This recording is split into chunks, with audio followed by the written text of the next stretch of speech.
ठरलं. तर मग या मालिकेच्या आजच्या भागामध्ये अर्जुनच्या ऑफिसमध्ये अर्जुनची मीटिंग चालू असते. अर्जुन त्यांना म्हणतो, काहीच काळजी करू नका, आपणच ही केस जिंकणार आहोत. बाकीच्या डिटेल्ससाठी माझा असिस्टंट चैतन्य तुम्हाला फोन करेलच. आता त्यावेळी ते क्लायंट निघून जातात. तर त्यानंतर चैतन्य अर्जुनच्या केबिनमध्ये येतो.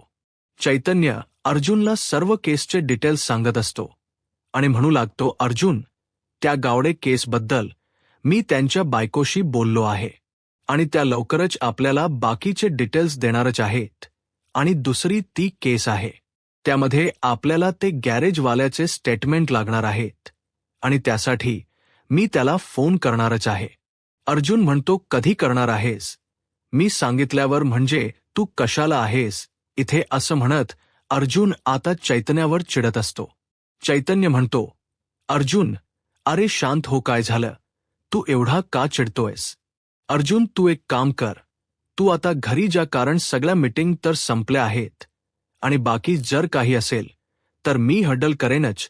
तर अर्जुन म्हणतो, सॉरी, मी असं तुझ्यावर चिडायला नको होतं. चैतन्य म्हणतो, ठीक आहे, पण तू आता घरी जा, मी सगळं हँडल करेनच. अर्जुन म्हणतो, त्या अगोदर तू फोन करून घे. चैतन्य म्हणतो, हो, मी फोनच करत आहे, असं म्हणत आता चैतन्य तिथून निघून जातो. अर्जुनला मात्र अस्मिताची काळजी वाटत असते आणि म्हणूनच आता अर्जुन सायलीला फोन करतो. सायली म्हणते, हॅलो, बोला, काय झालं आज असा अचानकच फोन? तर अर्जुन म्हणतो, नाही, असंच सहज केला. तर सायली म्हणते, बायकोची आठवण आली अट्ट. तर अर्जुन म्हणतो, बायकोची आठवण तर नेहमीच येते, पण अस्मिताई कशी आहे? ती ठीक आहे ना? काय करते ती आता? तर सायली म्हणते, अस्मिताई इथे समोरच आहेत, दूध पीत आहेत, देऊ का मी त्यांच्याकडे फोन? अर्जुन म्हणतो, नाही, नको, मी ठेवतो फोन, असं म्हणत अर्जुन खाईनेच फोन ठेवतो. सायली म्हणते, बरं ठीक आहे. तर इकडे अस्मिता दूध पीत असते, परंतु तिला दूध पिण्याचा कंटाळा आलेला असतो. अस्मिता आता दुधाचा ग्लास कल्पना ताई समोर ठेवते आणि म्हणते, मम्मा, अगं मला खरंच दूध नको आहे. कल्पना ताई म्हणतात, अस्मिता गपचूप, हे दूध संपवायचे आहे. अस्मिता म्हणते, मम्मा, मी म्हणाले ना, मला खरंच काही खायची प्यायची इच्छाच नाहीये, प्लीज मम्मा, मला समजून घे ना. तर त्याचवेळी सचिन आलेला असतो. सचिन आवाज देत म्हणतो, हाय ब्युटीफुल. आता मात्र अस्मिता खुश होते, ती पटकन उठते. सचिन म्हणतो, अगं अस्मी, तुला किती वेळा सांगितले, असं पटकन उठत जाऊ नकोस, तुझ्या तब्येतीला ते चांगलं नाही. अस्मिता म्हणते, सचिन, अरे पण तू उद्या येणार होतास ना? सचिन म्हणतो, मी जर माझ्या बायकोला दिलेल्या वेळातच आलो तर मग सरप्राईजचा काय उपयोग? आणि तसेही माझ्या बायकोच्या चेहऱ्यावरचा आनंद मला पाहायचा होता, म्हणूनच मी आजच आलो आहे. तर आता सायरी म्हणते, सचिन भाऊजी आलाच आहात तर 2-4 दिवस राहणार आहात ना? तर आता सचिन म्हणतो, प्लॅन तर आहे, पण माझ्या कंपनीचं आता मात्र. अस्मिताचा मूड ऑफ होतो. अस्मिता शांत होते. तर कल्पना ताई म्हणतात, सचिन, अरे पण तू सुट्टी टाकणार होतास ना? तर सचिन म्हणतो, त्यासाठी प्रयत्न चालूच आहेत, परंतु अजून तरी काही कन्फर्म झालं नाही, पण जोपर्यंत सुट्टी आहे तोपर्यंत मी अस्मिता सोबतच असणार आहे, असं म्हणत सचिन अस्मिताला जवळ घेतो. तर त्यानंतर सायली सचिनला विचारते, सचिन भाऊजी, तुम्ही काही खाणार आहात का? तर अस्मिता म्हणते, सायली, तू एक काम कर ना, सचिनसाठी सँडविच बनव, तू जसं बनवतेस तसंच, आणि माझ्यासाठीही, मी खाईनच. तर कल्पनाई म्हणतात, अरे बापरे, आत्ताच कोणीतरी सांगत होतं की मला खाण्यापिण्याची इच्छा नाहीये, मग आता माझ्या नव्यासाठी सँडविच बनव, मग मी सुद्धा खाईन, असं कोणीतरी बोलत आहे. तर अस्मिता हसू लागते. तर आता सचिन म्हणतो, सायली वहिनी, खरंच सँडविच बनवायला घ्या, मी तोपर्यंत फ्रेश होऊन येतो, तू येतेस का? अस्मिता असं म्हणत अस्मिताला घेऊन सचिन रूममध्ये निघून जातो. आता सायलीची सँडविच बनवून झालेली असतात. सायली सँडविच वेळी अस्मिताच्या समोर घेऊन येते. त्यावेळी अस्मिताला राहवत नाही. अस्मिता म्हणते, कधी एकदा हे सँडविच खाते असं मला झालं आहे, हा सचिन कुठे राहिला? तर कल्पना ताई म्हणतात, अस्मिता, अगं सँडविच खायचं आहे, ना मग सचिन थोड्या वेळाने आला तर तू का थांबतेयस? तो फ्रेश होत असेल तू तोपर्यंत खायला सुरुवात कर ना.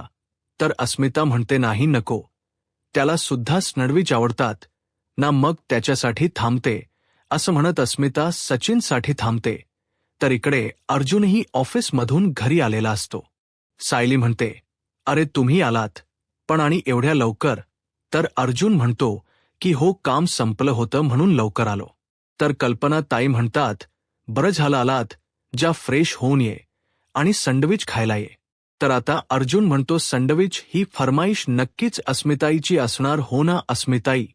तर अस्मिता म्हणते नाही, अरे मला तर खायचं होतंच, परंतु सचिन आलाय ना आणि सायलीच्या हातच सँडविच सचिनला खूप आवडतं म्हणूनच सायलीला म्हणाले की सँडविच बनव. तर आता अर्जुन म्हणतो सचिन आलाय. तर अस्मिता म्हणते हो, आत्ताच आलाय, फ्रेश होण्यासाठी गेलाय आता. त्याचवेळी सचिन तिथे येतो. तर अर्जुन सचिनकडे पाहताच सचिन मात्र घाबरून गेलेला असतो. तर सचिन अर्जुनशी हसण्याचं नाटक करतो, पण पूर्णपणे घाबरत असतो. तर अर्जुन सचिन म्हणतो, आय होप तुला आता कुठली इमर्जन्सी नसणार आहे, म्हणजे तू जेवढे दिवस सुट्टी आहे तेवढे दिवस माझ्या अस्मिताईची काळजी घेण्यासाठी इथेच असशील. तर आता घाबरतच सचिन म्हणतो, हो आता सध्या तरी काही इमर्जन्सी नाहीच आहे आणि काही कॉलही नाही येत, त्यामुळे इथेच असेन, कुठेच नाही जाणार आहे. तर अर्जुन आता सचिनला टोमणा मारत म्हणतो, कधी कधी मला असं वाटते की अश्विनपेक्षा तुलाच जास्त इमर्जन्सी असतात आणि मग तुला खूप लांब लांब जावं लागतं हो की नाही? तर आता सचिन म्हणतो, नाही आता तसं सध्या तरी काहीच नाहीये. अर्जुन म्हणतो, बरं ठीक आहे. तर आता सायली अर्जुनला म्हणते, चला तुम्ही हात धुवून घ्या आणि सँडविच खायला या. अर्जुन म्हणतो, आलोच मी इकडे. सचिन घाबरतच बसतो. तर अस्मिता म्हणते, अरे घे ना सँडविच आता. सायली सचिनला सँडविच देते, परंतु सचिन मात्र अर्जुन घरी आल यामुळे पूर्णपणे घाबरून गेलेला असतो. तर दुसरीकडे पाहायला मिळतं, नागराज काका आता प्रियाच्या प्लॅनचा विचार करतात आणि म्हणतात, प्रियाचा प्लॅन तसा बरा आहे. प्रियाचा हा प्लॅन जर वर्कआउट झाला तर महिप्तच तोंड बंद ठेवता येईल. परंतु या सगळ्यामध्ये प्रियाचा काय फायदा आहे तेच तर कळत नाही. असं म्हणत आता नागराज काका प्रियाच्या प्लॅनचा आणि तिच्या फायद्याचा विचार करत असतात. आता प्रियाच्या प्लॅनप्रमाणे नागराज काकाने महिप्त शिकच्या माणसाला बोलावलेलं असतं. तर महिप्त शिकरेचा माणूस नागराज काकांना म्हणतो, तुम्ही बोलावलत का नागराज साहेब? तर नागराज म्हणतो की हो, एक काम होतं. खरं तर तुम्ही असं समजा की तुमच्या साहेबांचंच काम. असं म्हणत आता नागराज काका त्यांना साक्षीचा फोटो दाखवतात आणि पुढे नक्की काय करायचं तो प्लन सांगत असतात. तर दुसरीकडे पाहायला मिळतं, आता सचिन सँडविच खातो आणि सायलीच कौतुक करत म्हणतो, खरंच खूप छान झाले सँडविच. तर सायली म्हणते, अजून घ्या ना. असं म्हणत सायली आता सचिनचा पाहुणचार करत असते. तर सचिन म्हणतो, अजून जर एक सँडविच खाल्लं तर माझं खरंच पोट फुटेल. तर अस्मिता म्हणते, अरे घे ना ऐक एकाने, काही होणार नाही. अस्मिता आता सचिनला सँडविच खाण्यासाठी आग्रह करत असते. तर आता अर्जुनला मात्र खूप राग येत असतो. अर्जुन म्हणतो, कशाला आग्रह करतेस? आता मात्र सर्वजण अर्जुनकडे पाहू लागतात. तर अर्जुन म्हणतो, म्हणजे त्याला हवं असेल तेवढं तो खाईल ना, उगाच तू जबरदस्ती करतेस का असंच मला म्हणायचं आहे. तर कल्पनाताई सचिनला म्हणतात, सचिन तुला जेवढं हवं तेवढंच घे. सचिन म्हणतो, हो मला बस झाला आहे. तर त्यानंतर अस्मिता म्हणते, पण सचिन अरे तुला अशी अचानकच सुट्टी कशी काय मिळाली? म्हणजे तुला इकडे येण्यासाठी अशी अचानक परमिशन कशी काय मिळाली? कारण तूच म्हणाला होतास ना की अशी अचानक परमिशन घेता येत नाही आणि तो तुमच्या एचआरचा प्रॉब्लेम तो सॉल्व्ह झाला आहे का? आणि तू एवढी कशी काय सुट्टी टाकू शकलास? तर सचिन म्हणतो, मी त्यांना मेल केला आहे ना आणि मी म्हणालो आहे की मला आता माझ्या प्रेग्नेंट बायकोला वेळ द्यायचा आहे, त्यामुळे प्लीज मला वर्क फ्रॉम होम्स द्या. तर अस्मिता म्हणते, असंही करता येतं का? सचिन म्हणतो, मी सांगितलं मग त्यांना करावंच लागेल ना. अस्मिता म्हणते बरं झालं आता. अर्जुन म्हणतो बरं झालं एका अर्थाने, म्हणजे आता तुझा फोकस अस्मिताईच असेल तर सचिन घाबरतच म्हणतो हो आता. त्याचवेळी सचिनला फोन येत असतो. अस्मिता म्हणतो अरे उचल ना, फोन कामाचा असेल. तर सचिन म्हणतो नाही, एवढा काही महत्वाचा नाहीये. आणि अस्मिता, मी म्हणालो ना की माझी पहिली प्रॉपर्टी तूच आहेस आणि तुझ्यासाठीच माझा संपूर्ण वेळ असेल. त्यामुळे आता मला कुठल्याही कामाचे फोन उचलायचे नाहीत. आता अस्मिता खुश असते. तिला खरं वाटत असतं की सचिन खरंच आपल्यासाठी, आपल्या बाळासाठी इथे आला आहे. परंतु कारण मात्र अर्जुनला अगदी परफेक्ट माहीत असतं. सचिनच्या या खोट्या बोलण्याचा अर्जुनला खूप राग येत असतो.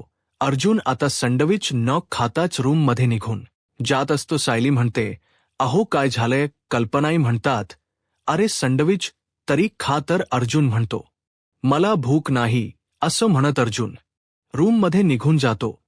तर कल्पनाताई म्हणतात नक्की काय झालं याचं. अस्मिता म्हणते याला अचानक काय झालं असेल. कल्पनाताई म्हणतात कामाचा लोड असेल कदाचित आणि म्हणूनच चिडचिड होत असेल असं म्हणत आता कल्पनाताई आपल्या मनाची समजूत घालतात. तर दुसरीकडे पाहायला मिळत साक्षी सतत सचिनला फोन करण्याचा प्रयत्न करत असते. परंतु सचिन काही फोन उचलत नसतो आणि म्हणूनच साक्षी म्हणते काय झालंय. अरे सचिन, अरे फोन उचल ना. परंतु काही केल्यास सचिन मात्र फोन उचलत नसतो. साक्षी म्हणते हा मुलगा परत एकदा माझे फोन कट करायला लागला आहे. म्हणजे पुन्हा पहिल्यासारखा गायब तर होणार नाही ना. मला तर या मुलाचं काहीच कळत नाही. तर त्याचवेळी आता साक्षीच्या समोर नागराज काकांनी पाठवलेला माणूस आलेला असतो. तो आता साक्षीला विचारतो तू इथे मला का बोलावलायस. आता तो काही न बोलता साक्षीच्या हातावर एक कागद देतो आणि तिथून निघून जातो. ती चिठ्ठी साक्षी उघडून पाहते तर त्यामध्ये लिहिलेलं असतं की सावध रहा. आता मात्र साक्षीला काहीच कळत नाही. त्याची चिठ्ठीने मात्र साक्षी पूर्णपणे घाबरून गेलेली असते. तर दुसरीकडे सुभेदारांच्या घरी आपल्याला पाहायला मिळतं अर्जुन विचार करत असतो. या सगळ्या गोष्टीमुळे अर्जुनला खूप त्रास होत असतो. घडलेला प्रसंग अर्जुनच्या डोळ्यासमोर असतो आणि सचिनने आपल्या बहिणीची केलेली फसवणूक त्याला आठवत असते.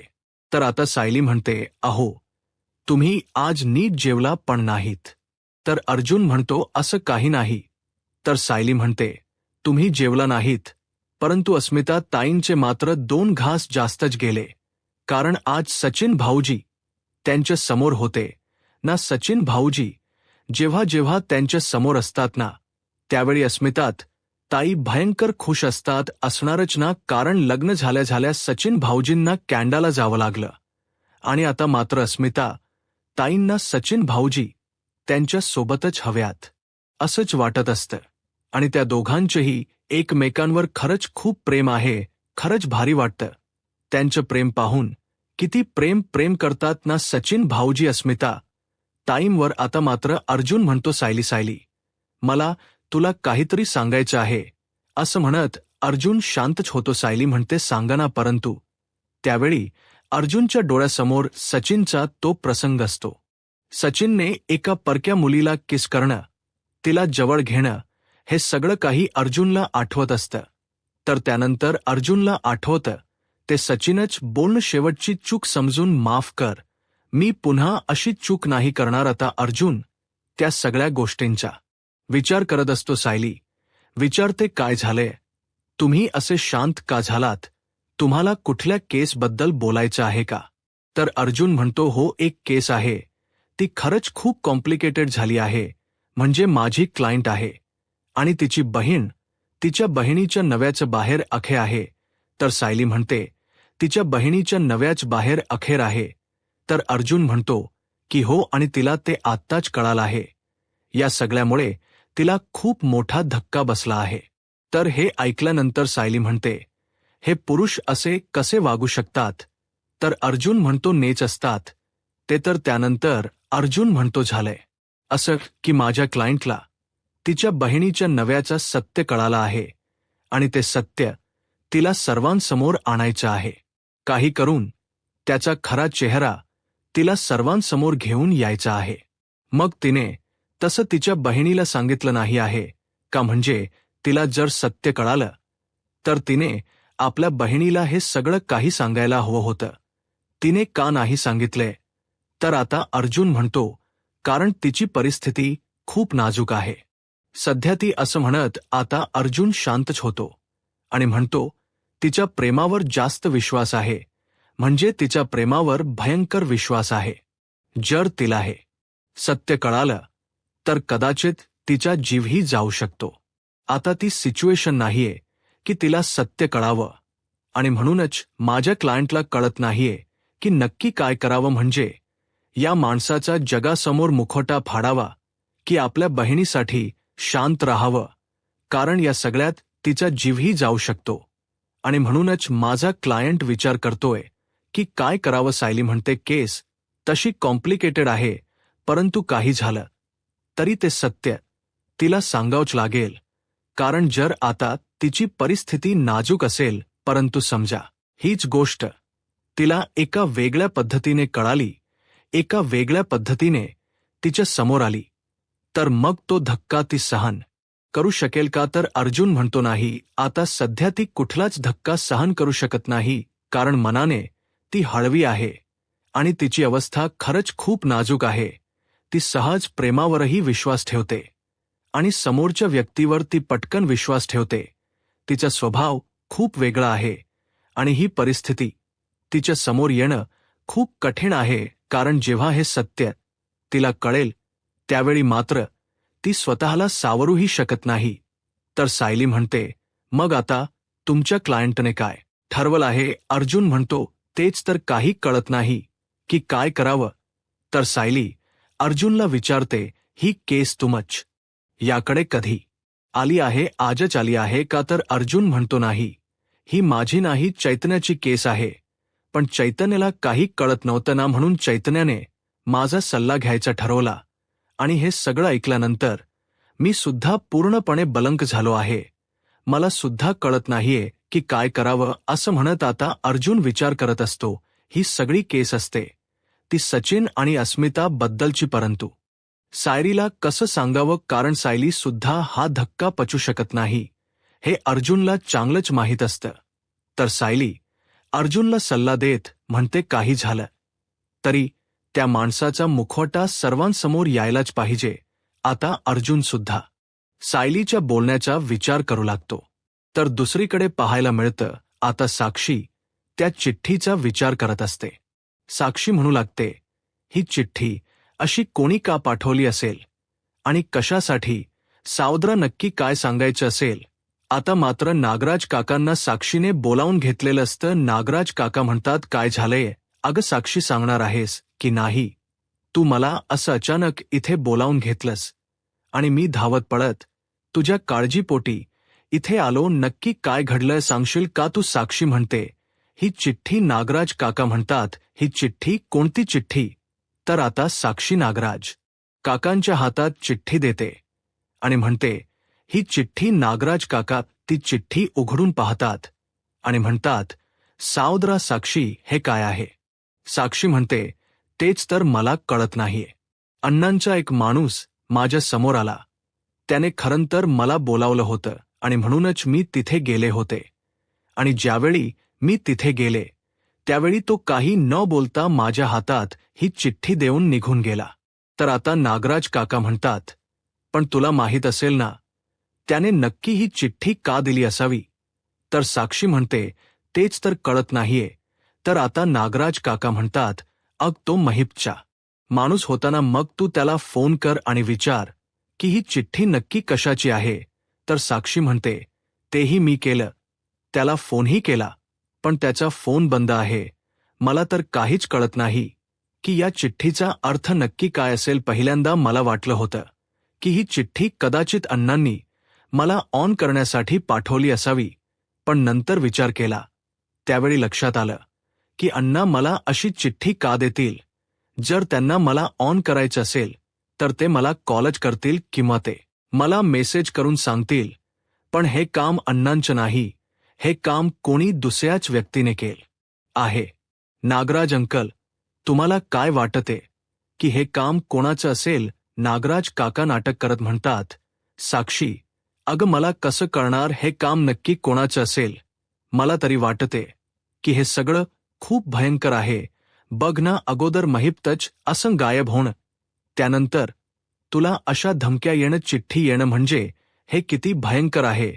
तर आता साक्षी म्हणते, प्लीज अंकल असं काहीतरी बोलू नका, कारण आता साधा वायाचा जरी आवाज आला ना तरी मला खूप भीती वाटते. या सगळ्या गोष्टी मी नाही हँडल करू शकत. तर त्याचवेळी आता साक्षीच्या दरवाजाची बेल वाजते. नागराज काका म्हणतात, जा साक्षी, अग दरवाजा उघड. साक्षी म्हणते, नाही नको, कोणी आलं असेल तर मला खरंच खूप भीती वाटते, त्यामुळे मी नाही दरवाजा उघडू शकत. नागराज काका म्हणतात, साक्षी, अगं का घाबरतीयस? मी इथे आहे ना, मग जा दरवाजा उघड, बघ कोण आला आहे. साक्षी घाबरत असते तरी सुद्धा नागराज काकाने सांगितल्यामुळे साक्षी घाबरत घाबरत दरवाजा उघडते. दरवाजा उघडून पाहते तर बाहेर कोणीच नसतं. साक्षी दरवाजा बंद करणार, परंतु त्याचवेळी लक्ष तिच्या तिथे असणाऱ्या गिफ्ट जवळ जातो. साक्षी ते गिफ्ट हातात घेते आणि म्हणू लागते, हे कोणी ठेवलं असावं असं म्हणत साक्षी आता ते गिफ्ट खरंच घेऊन येते आणि दरवाजा बंद करते. नागराज काका आपल्या मोबाईलमध्ये काहीतरी काम करतात. ज्यावेळी साक्षी येते त्यावेळी ते आपला मोबाईल पटकन खिशात ठेवतात आणि साक्षीला विचारतात, काय काय झालंय? कोण आलं होतं बाहेर? साक्षी नागराज काकांना म्हणते, नाही बाहेर तर कोणीच नव्हतं, परंतु ही वस्तू मात्र कोणीतरी बाहेर ठेवली होती. साक्षी पूर्णपणे घाबरून गेलेली असते, ती बिथरून गेलेली असते. आता तिच्या नागराज काकांवर विश्वास असतो आणि म्हणून सगळ्याच गोष्टी ती नागराज काकांना सांगत असते. पण या सगळ्याच्या मागे नागराज काकाच आहेत हे मात्र साक्षीला अजिबातच माहीत नसतं. आता नागराज काका साक्षीला म्हणतात, साक्षी, ही गिफ्ट कोणी ठेवले बाहेर? साक्षी म्हणते, मला तर काहीच माहीत नाही असं म्हणत साक्षी तो गिफ्टचा बॉक्स नागराज काकांच्या हातात देते. नागराज काका ते गिफ्ट खोलतात आणि त्यानंतर तो बॉक्स साक्षीकडे देतात. आता साक्षी ज्यावेळी बॉक्स खोलून पाहते त्यावेळी साक्षीच्या पायाखालची जमीनच सरकते. साक्षी पूर्णपणे घाबरून जाते. नागराज काका विचारतात, काय झालंय? तू का घाबरलेस? साक्षी म्हणते, नागराज अंकल, हे फोटो हे माझ्या भूतकाळातील फोटो आहेत. साक्षीच्या भूतकाळातील फोटो ही आहे. नाही मीना पाटील, जिला साक्षी म्हणून मारलं गेलं ना, तेही मीना पाटील आहे. म्हणजे हे सत्य कोणाला तरी माहीत आहे. कोणीतरी हे सीसीटीव्ही फुटेजचे फोटो मला पाठवले आहेत. म्हणजेच नागराज शंकर कोणीतरी माझ्या मागावर आहे. नागराज राज अंकल, ती व्यक्ती मला मारणार तर नाही ना? ती व्यक्ती मला जेलमध्ये पाठवणार नाही. नागराज अंकल, मला जेलमध्ये जायचं नाहीये, मला कुठलीही शिक्षा नको आहे. खरंच नागराज अंकल, मला या सगळ्यातून वाचवा. तर नागराज काका म्हणतात, साक्षी, तू घाबरू नकोस, अगं मी तुझ्यासोबत आहे. अगं तू का घाबरतेस? तुझा नागराज अंकल आहे ना इथे, मग काळजी करू नकोस. ती व्यक्ती इथपर्यंत जरी पोहोचली तरी त्या व्यक्तीला मी तुझ्यापर्यंत पोहोचू देणार नाही. साक्षी म्हणते, नाही नागराज अंकल, ती माणसं मला सोडणार नाहीत. मला माहीत आहेत ती मला नक्कीच जेलमध्ये टाकतील. माझं सत्य त्यांना कळालं आहे. आता मला कोणीही वाचवू शकणार नाही. साक्षी पूर्णपणे बिथरून गेलेली असते. ती चांगलीच थरथरत असते आणि घाबरूनही गेलेली असते. आता नागराज काका तिच्या बोलण्याचं आपल्या मोबाईलमध्ये व्हिडिओ बनवत असतात. साक्षी म्हणू लागते, अंग नागराज अंकल, मला या सगळ्याची खरंच खूप भीती वाटते. मला कोणीतरी किडनप तर नाही ना करणार? मला कोणी जेलमध्ये नाही ना टाकणार? अण्णा, ही कुठे आहात? अण्णा, या ना, मला खरंच खूप भीती वाटते. अण्णा प्लीज परत या. असं म्हणत साक्षी खूप रडत असते. ती पूर्णपणे बिथरून गेलेली असते, एकटी पडलेली असते. तिला काय करावं काहीच कळत नसतं. ती पूर्णपणे खाबरलेली असते, बिथरलेली असते, खूप रडत असते. आणि नागराज काका हाताची खडी घालून फक्त हे सगळं काही पाहत असतात. तर दुसरीकडे सुभेदारांच्या घरी आपल्याला पाहायला मिळतं सायली अर्जुनला म्हणते, तुमच्या या केसच्या गडबडीत मला काय वाटतंय आणि मला काही सांगायचंय ते तर सांगायचं राहूनच गेलं. अर्जुन म्हणतो, काय झालंय, कशाबद्दल तुला बोलायचंय, काय सांगायचं आहे? तर सायली म्हणते, आपण नागराज काकांच्या मागावर तर आहोतच, परंतु नागराज काका कुठे जातात, काय करतात, या सगळ्याचा जर आपल्याला शोध घ्यायचा असेल तर आपण सुमन काकूंची मदत घेतली तर म्हणजे नागराज काका घरातून कधी बाहेर पडतात, ते घरात कधी येतात, त्यांना कोणाचा फोन येतो, ते कोणाशी बोलतात, या सगळ्या काही गोष्टी आपल्याला इथे राहून कळणारच नाहीयेत. त्यासाठी आपल्याला त्याच घरात राहणाऱ्या व्यक्तीला हाताशी घ्यावं लागेल आणि जर त्यासाठी आपण सुमन काकूंना हाताशी घेतलं तर त्यांची मदत घेतली तर अर्जुन म्हणतो, या सगळ्यात सुमन काकूंना त्रास होणार नाही याचा विचार करावा लागेल.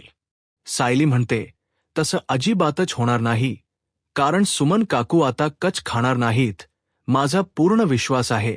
परंतु आता आपल्याला एकच गोष्टीचा विचार करायला हवं की नागराज काका नक्की काय करत आहेत, त्यांचे काय प्लॅन आहेत, ते कोणाला भेटायला जात आहेत किंवा अजून काही. हे सगळं काही जर आपल्याला जाणून घ्यायचं असेल तर त्यासाठी आपल्याला आता सुमन काकूंचीच मदत घ्यावी लागेल.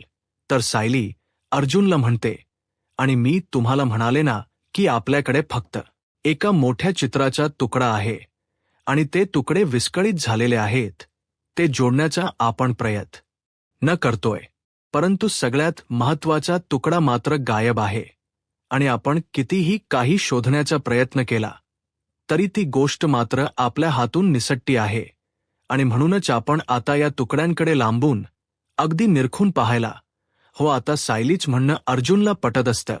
अर्जुन ही सायलीच्या बोलण्याचा विचार करतो. अर्जुन म्हणतो, तू म्हणतेस त्याप्रमाणे प्रिया नागराज कनेक्शन म्हणजे महिप्त नागराज कनेक्शन, बाबू नागराज कनेक्शन आणि सगळ्यात महत्त्वाचं म्हणजे ती मिसमन असणारी व्यक्ती.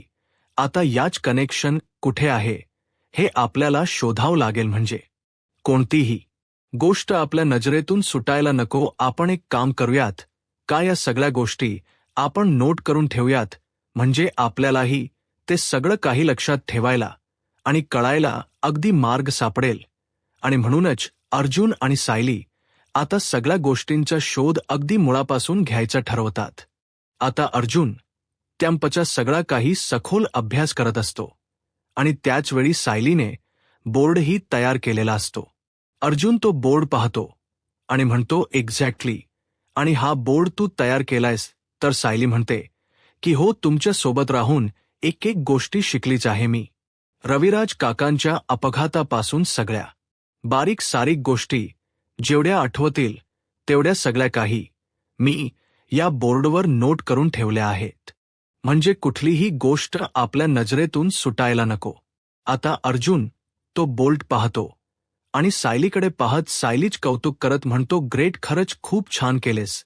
तर येणाऱ्या पुढील भागामध्ये आपल्याला पाहायला मिळतं सायली अर्जुनला म्हणते, ज्यावेळी प्रतिमा आत्यांची डेड बॉडी सापडली होती त्यावेळी रविराज काका हे मान्य करायला तयारच नव्हती की ती डेड बॉडी प्रतिमा आत्यांचीच आहे. त्यांना ते मान्यच नव्हतं. खरं तर ती डेड बॉडी प्रतिमा आत्यांची नाही हे रविराज काकांना त्यांचं मन सांगत होतं. अर्जुन म्हणतो, खरं आहे, ती डेड बॉडी प्रतिमा आत्याची नव्हतीच. मग तन्वीचा DNA त्या डेड बॉडीशी मॅच कसा काय झाला? आता मात्र सायली अर्जुन या सगळ्याचा विचार करू लागतात. तर दुसरीकडे नागराज आता महिपा शिकरेंना म्हणू लागतात की समजा उद्या अशी हेडलाईन आली की साक्षी शिकरे उर्फ समीरा शेख जिवंत आहे, तर तुला चालणार आहे का? असं म्हणत नागराज काका महिपा शिकरेंना प्रश्न करत असतात, परंतु महिपा शिकरे काहीच बोलत नाहीत. तर दुसरीकडे आता अर्जुन सायलीला म्हणतो, सिनियरला ही डेड बॉडी घेण्यासाठी हॉस्पिटलमधून कॉल आला होता, म्हणजेच ही डेड बॉडी हॉस्पिटलमध्येच अरेंज केली गेली. या सगळ्यामागे हॉस्पिटलमधल्या व्यक्तीचाही या सगळ्यामध्ये सहभाग असू शकतो. आता सायली अर्जुन या सगळ्याचा शोध घेतात. यूट्यूब चॅनलला सबस्क्राईब करा आणि व्हिडिओ लाईक करा. धन्यवाद.